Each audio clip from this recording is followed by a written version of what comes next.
Yung isa sa mga comment na sinabi ni Jusuf Nurkic sa interview na pwedeng mag-cause talaga kay Draymond ng severe punishment ay yung sinabi niyang meron na talagang problema si Draymond. Sa statement kasi na yun, walang magdi-disagree. May mga nakaaway na rin kasi naman si Nurkic dati, katulad ni Hero, MPJ, Paul George at saka yung isang fan na tinapon nga yung cellphone.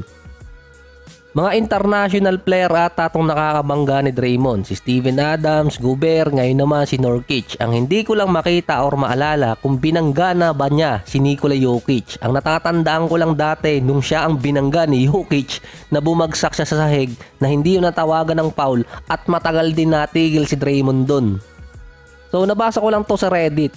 Kasi ironic kasi yan. Best season to ni Draymond since 2018. Best season din sa 3-point area. 3 beses na ata siyang na-eject sa game sa loob ng 15 games. 2 beses nagkaroon ng gulo na siya yung major involved.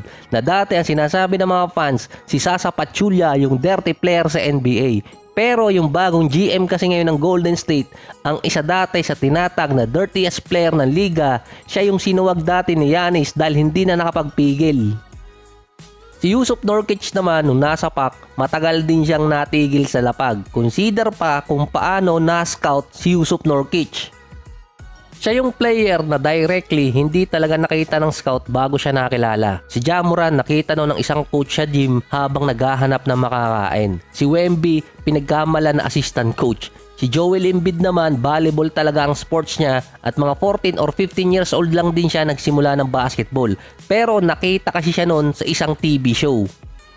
Na mga 2008, 14 years old pa lang noon si Nurkic. Hindi pa siya noon naglalaro ng basketball ayon sa interview.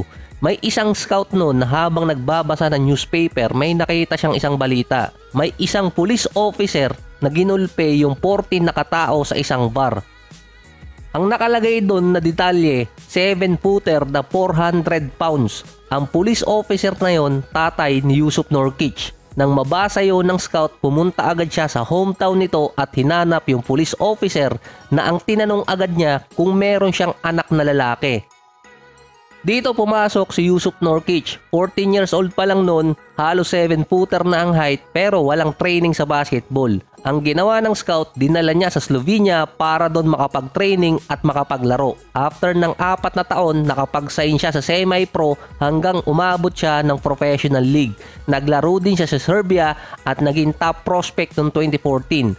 6 na taon after siyang ma-discover dahil sa tatay niya.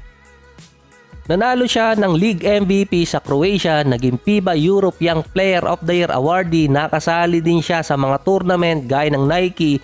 Nang sumali naman siya sa draft, napili siya bilang number 16 ng Bulls noong 2014. Na-trade din naman agad siya papuntang Denver Nuggets. Mas nauna pa siyang pinili kumpara kay Nikola Jokic sa parehong taon. Kung pagkukumparahin mo pa si Nikola at itong si Jusuf Nurkic, mas marami ng accolades noon si Nikola. Tinapos lang niya yung kontrata niya sa Serbia bago naglaro sa NBA. Mas prone nga lang sa injury itong si Nurkic kaya na-trade siya sa Portland noon at nagstay sa Denver itong si Nikola kung saan nga nakakuha ng championship.